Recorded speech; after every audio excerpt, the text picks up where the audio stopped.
Bem-vindos de volta ao canal do Traders Club. Meu nome é Felipe Pontes, sou diretor do TC School e hoje nós vamos falar sobre dividendos e gerenciamento de resultados. Aguardo vocês aí após a vinheta.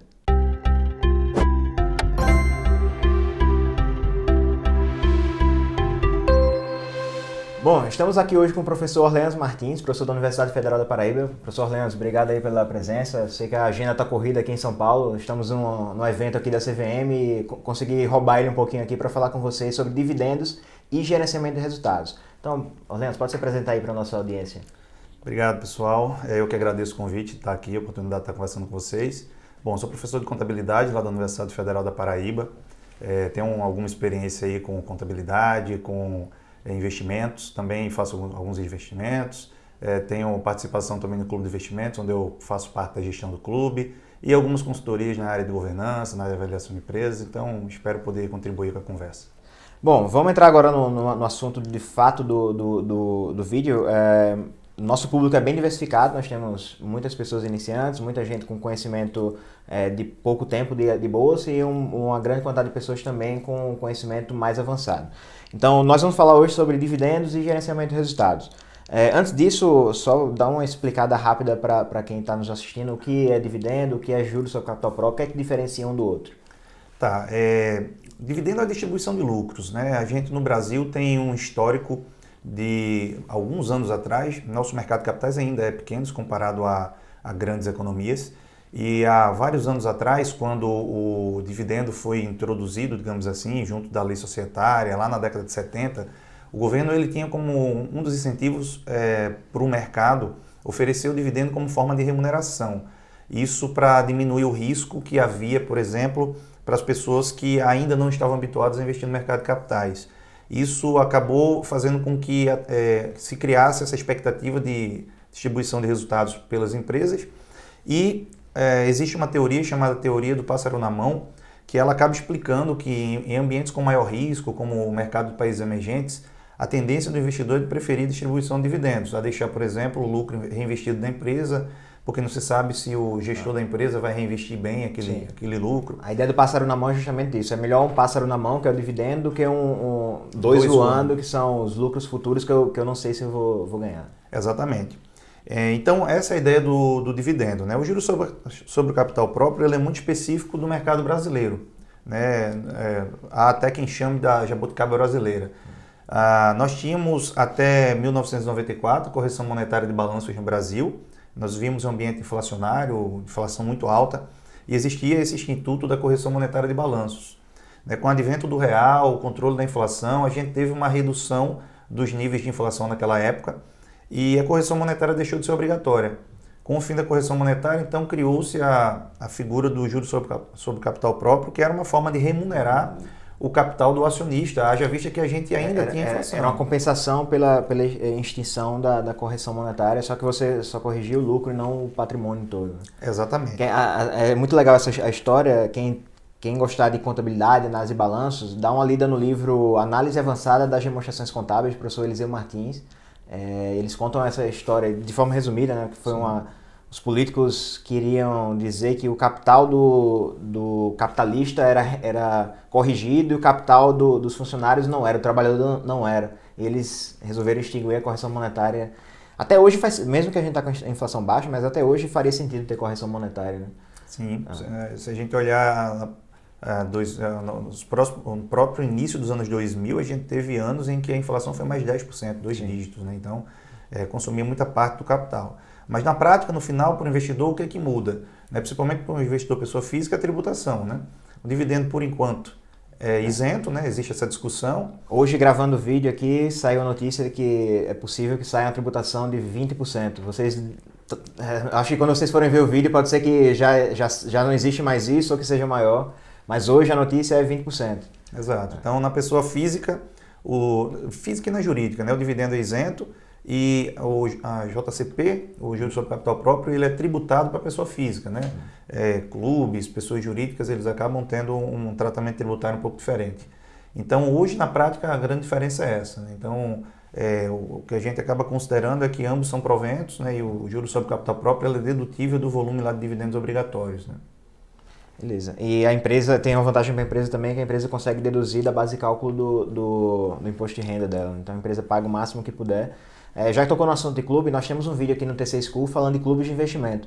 Essa é uma vantagem dos clubes. No clube nós não somos tributados no JCP, a gente recebe ele bruto, sem tributação. Então você está remunerando esses 15%, você está capitalizando, deixando investido. Você só vai pagar quando resgatar. Essa é uma grande vantagem no clube, né? Bom, agora começando a entrar mais a fundo no tema de dividendos e gerenciamento de resultados, você teve um artigo recentemente premiado no prêmio da CFA Society, né? Foi uma menção honrosa lá pelo artigo. O artigo fala disso, de dividendos e gerenciamento de resultado, persistência de dividendos. Então, só que nós temos um público aqui que não conhece também muito de contabilidade, então é importante falar um pouco sobre gerenciamento de resultados antes de linkar os dois temas. Tá. Esse trabalho ele é originário da dissertação da Raíssa Gleck, que foi uma aluna nossa lá do mestrado da UFPB, e aí nós participamos como coautores dessa pesquisa e depois a gente acabou dando continuidade na pesquisa, então nós passamos aí, acho que uns 2 a 3 anos fazendo essa pesquisa e expandimos ela para os países emergentes. Então são 20 países de amostra que são classificados como Brasil emergentes. E os emergentes que você classificou como... Nós utilizamos o índice do Morgan Stanley, né? Então são 24 países que fazem parte da classificação como países emergentes. 4 deles não tinham dados suficientes, então na amostra final acabaram ficando 20 países. A ideia que motivou esse trabalho foi discutir a persistência dos dividendos. Nós partimos do pressuposto de que existe um grupo de empresas que distribuem dividendos, então no mercado isso é comum, as empresas serem classificados como vacas leiteiras. Que é uma outra teoria de finanças, né, que está relacionada com o efeito clientela, né? A empresa ela cria a clientela dela, que é o acionista que quer receber dividendos. Perfeito. E aí existe essa clientela que é o investidor que prefere esse tipo de ação.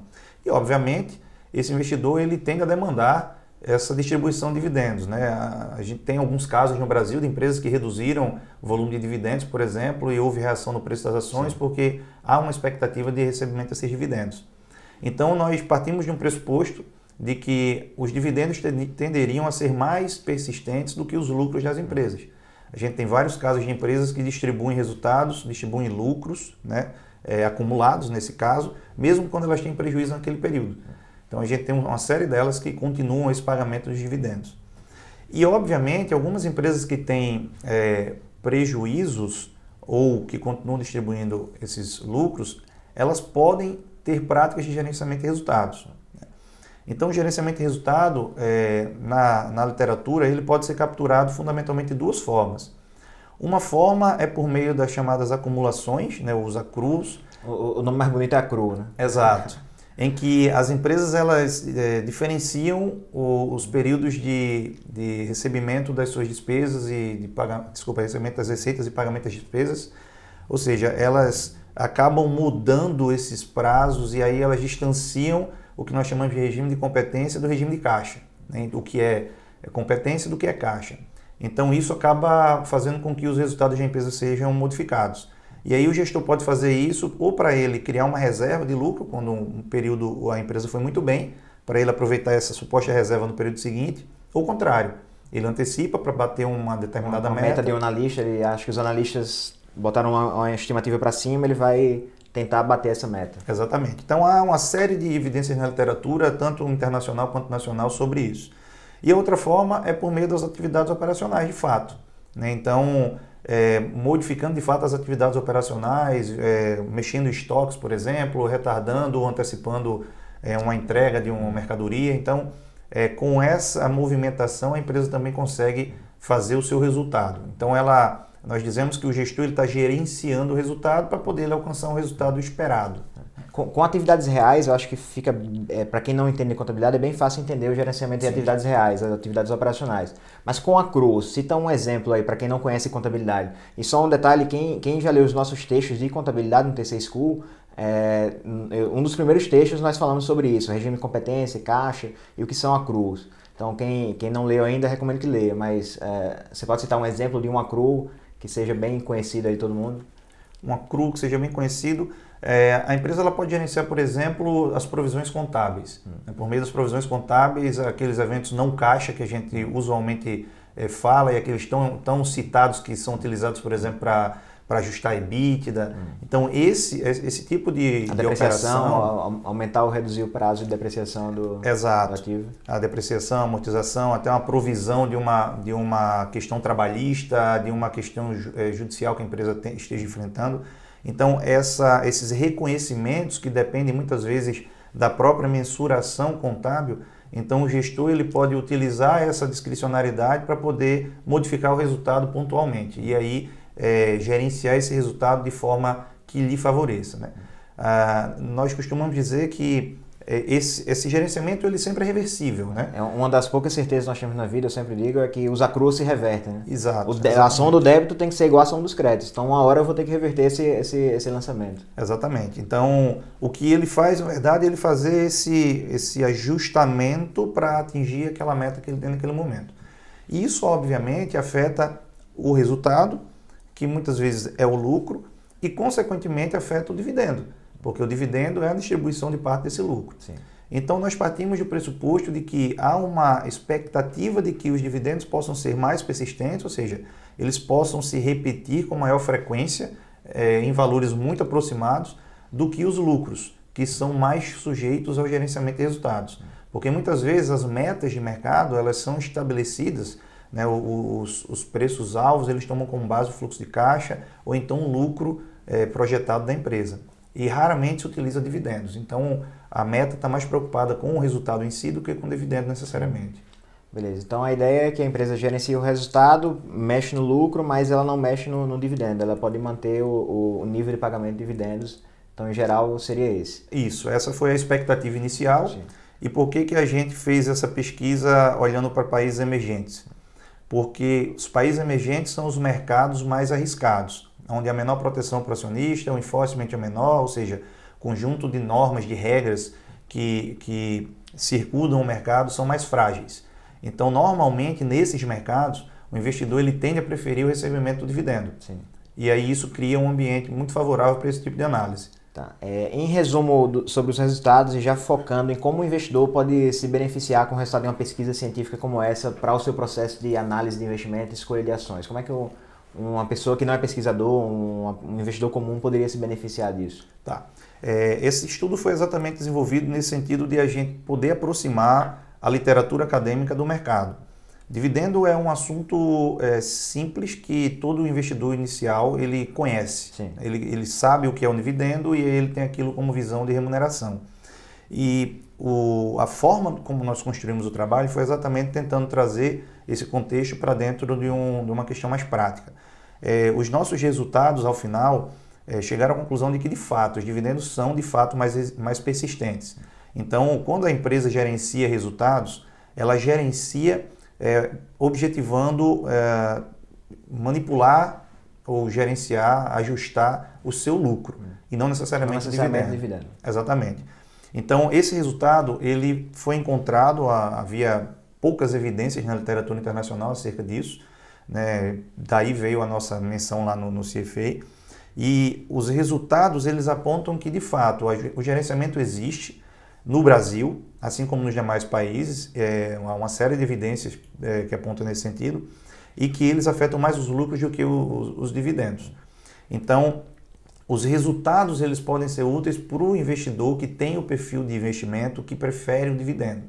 Tá? É importante dizer que nessa nossa amostra, nós analisamos só empresas que distribuem dividendos. Não faz sentido avaliar a empresa que não tinha distribuição de dividendo no período. Certo. Então, aquele investidor que prefere uma ação que distribui dividendos, que prefere aquela vaca leiteira, ele tem que ter em mente que o resultado da empresa pode variar mais do que o dividendo esperado. E nós sabemos, existe uma série de outras pesquisas e evidências também no mercado, que muitas vezes só o fato da empresa pagar dividendo não garante que ela seja uma empresa com bons fundamentos de um longo prazo. Então, a gente também fez um relacionamento dos dividendos com o retorno da empresa. Nós vimos que a tendência é que as empresas que têm maior variação nos dividendos sejam aquelas que distribuem menor volume, que naturalmente tendem a ser as empresas que estão em crescimento. E que essas empresas que conseguem ter maior persistência nos dividendos são as que normalmente oferecem maior retorno e maior valor no mercado para o acionista. Geralmente as empresas em crescimento pagam menos, têm um risco maior, as maduras elas estão no mercado que elas já dominam, que não tem muito que investir em ativos muito arriscados, então isso facilita esse processo. Sim, exatamente. As empresas que estão em crescimento, normalmente elas têm um descolamento maior do valor de mercado para o seu valor contábil, o seu valor intrínseco. Isso se dá exatamente pelas expectativas que são criadas. Então, se essas expectativas não são alcançadas, a tendência é que a empresa tenha uma perda nesse valor, nesse descolamento entre o valor do mercado e o valor contábil. Por essa razão, por elas terem uma maior expectativa de crescimento, pode ser que elas estejam mais submetidas, digamos assim, ou mais sujeitas a um gerenciamento de resultados. Certo. Mas é importante dizer que isso é uma análise que traz um contexto geral, né, de evidências de vários anos. Nós analisamos do ano 2000 até o ano 2016 os dados desses 20 países. Isso traça um perfil geral, é uma média. Sim. Obviamente que a gente não pode assumir isso como regra. Tá? Então, eu não vou dizer aqui que toda empresa que distribui mais dividendos é uma empresa que está em crescimento e que tem maior possibilidade de gerenciamento de resultados. Não é isso. Então, é uma média geral e, obviamente, que ali dentro a gente vai ter casos específicos que precisam ser analisados individualmente. Beleza. Para a gente finalizar, é uma pergunta que me fazem com muita frequência, já que estamos falando de gerenciamento de resultados, dá para confiar na contabilidade das empresas, sabendo que tem um nível de gerenciamento de resultados? Eu costumo dizer que para que se tenha primeiro uma confiabilidade na informação contábil, é importante saber o que está ali dentro. Né? Então, o primeiro caminho, dar uma olhada se aquela contabilidade ela é confiável do ponto de vista da auditoria. Então, existe a auditoria para poder averiguar se aquele conjunto de normas contábeis refletem de forma mais adequada possível o patrimônio da empresa, o resultado da empresa. Então, se a auditoria fez essa análise e o parecer é limpo, então se ela certificou essa contabilidade, então a gente já tem um primeiro passo. A partir dali, o que a gente precisa fazer é entender o contexto da empresa e saber como é que ela reconhece as suas informações. Entender o modelo contábil, o que a empresa faz. Exatamente. O gerenciamento de resultados, ele não depende necessariamente só da contabilidade, é uma ação discricionária de gestor. Então, o fato de a empresa vir a gerenciar resultados, de um gestor vir a gerenciar resultados, não quer dizer necessariamente que a contabilidade dela é ruim, ou que a contabilidade não viu aquilo. Tem muitas situações dentro do processo de mensuração de ativos e passivos que demandam uma discricionariedade de quem está fazendo a análise daquele contexto para que seja feito o registro contábil. E isso está de acordo com a norma, isso está de acordo com a legislação. Então, muitas vezes... Gerenciamento de resultados não é fraude, deixando bem claro, né? Exatamente. Não é fraude, eu estou usando a norma na minha interpretação. Então não... Exatamente. Então, gerenciar resultados não é fraudar a contabilidade. Então, isso é um contexto totalmente diferente. Então, é utilizar a regra a seu favor, tá? Não estou dizendo também que gerenciamento de resultados é bom. Tá? É utilizar as brechas da lei, o intervalo da lei, a flexibilidade da norma, para que se reconheça um resultado de forma mais favorável à empresa. Então, obviamente que existe uma linha tênue muito difícil de ser definida, que é até onde o gerenciamento ele é, digamos, dentro da legislação e a partir de quando ele deixa de ser. Sim. Essa linha é muito tênue, é muito difícil de ser definida, mas existe uma série de estudos que buscam tentar identificar isso. E, obviamente, a gente tem casos identificados de fraudes, uma série de empresas que precisaram republicar suas demonstrações, né, refazer mensuração de seus ativos, e isso é papel, por exemplo, de a auditoria da empresa, a auditoria contábil, identificar alguma divergência em relação à norma e apontar quando isso acontece. Então, esse é o contexto geral de gerenciamento. Beleza. Então é isso aí, pessoal. Deu para dar uma visão bem ampla da relação entre dividendos e gerenciamento de resultados. Vamos deixar aqui o link para o artigo aqui na descrição do vídeo. E quem não tiver muita familiaridade com contabilidade, acesse os nossos textos no TC School. Nós temos muitos textos de contabilidade, do básico até normas mais avançadas. Então, Leandro, obrigado pela participação aí. Valeu. Eu que agradeço a participação aqui, a oportunidade de conversar com vocês e parabenizo aí pelo excelente trabalho feito e a divulgação de informações que é importante, né? A gente precisa desse tipo de conhecimento para o público geral. Beleza. Então, obrigado aí, pessoal. Até o próximo vídeo.